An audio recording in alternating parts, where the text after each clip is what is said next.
പ്രിയമുള്ള സഹോദരങ്ങളെ, ദൈവം ഈ സായാഹ്നത്തിൽ നമുക്ക് നൽകിയിരിക്കുന്ന വചനം ജെറമിയായുടെ പുസ്തകത്തിൽ നിന്ന് 30-ാം അധ്യായം 17-ാം വാക്യമാണ്. അത് ഇപ്രകാരമാണ്: ദൈവം നിനക്ക് വീണ്ടും ആരോഗ്യം നൽകും, അവിടുന്ന് നിന്റെ മുറിവുകൾ സുഖപ്പെടുത്തും.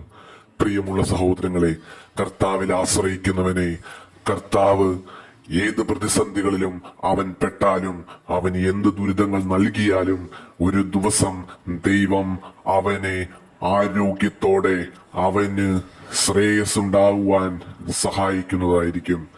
അതാണ് ദൈവം ഈ വചനത്തിലൂടെ പറയുന്നത്.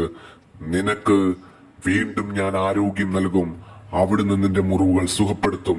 നീ ഏത് പാപാവസ്ഥയിലാണെങ്കിലും, നീ ഏത് ചതിക്കുഴിയിൽപ്പെട്ടെങ്കിലും ദൈവം നിന്നെ കൈവിടില്ല.